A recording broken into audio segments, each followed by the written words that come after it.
Exatamente, entendeu? eu acho que, e ouvir isso, né, como eu estou ouvindo aqui de você, e ouvir do mestre, não é fácil, né, a gente começou isso, né, o mestre até falou, o importante é começar, a gente começou no meio do ano passado, até no meio da questão daqueles protestos e tal, que foi uma coisa que eu comecei a pensar, e eu também, todos nós, que nem você falou, todos nós fizemos brincadeiras, né, tem muito essa questão, como eu falei, né,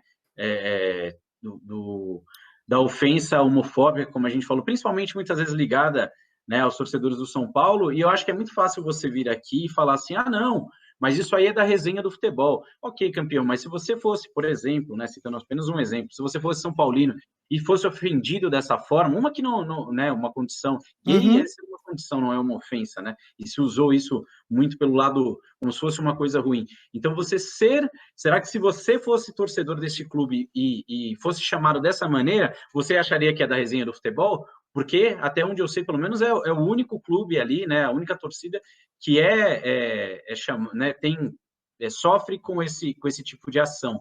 E aí é muito fácil para você que não faz parte daquilo, não viveu aquilo, né? Porque, como a gente falou, vai na cabeça de cada um, se você é resolvido ou não, a gente tem que respeitar, é como você falou. No passado, o que se fez era o passado, era outra cabeça, o que a gente não pode é deixar de mudar. O mundo está mudando, o mundo está avançando, e aí você usa uma coisa que lá no passado era considerada, era aceita, era normal, e hoje você pega e usa isso como desculpa, não, as coisas mudaram, né? E Uhum. teve, nessa mesma pessoa praticou outro dia também um machismo lá no grupo, aí eu fui falar, é modo de falar, não, a gente tem que entender que não tem mais modo de falar, e eu acho que quanto mais jovem nós somos, né, é mais fácil para você mudar, porque como o mestre falou, tem muita gente da antiga que foi criada contra a cabeça, e é mais difícil. Então, você tenta ali, né, explicar, ensinar e tudo mais. Mas quando você é mais jovem, não. Você tem que respirar fundo e falar, não, peraí, eu errei. Não, porque não custa nada. E a gente não pode acreditar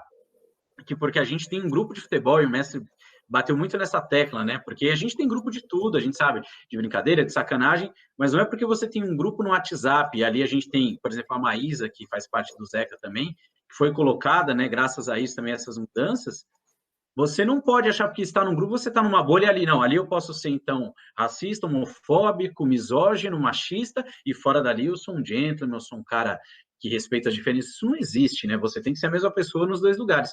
E foi isso que a gente quis, né, para o Zeca, para mostrar que, olha, tanto aqui quanto na quadra, e não tem problema, às vezes alguém vai esquecer, vai sair, porque, como você falou, é estrutural. O que não se pode fazer é passar um pano e achar, não, peraí, não, tá tudo normal. Não, vamos conversar e vamos tentar corrigir, vamos nos policiar, nos ajudar uns aos outros para que isso possa seguir, né?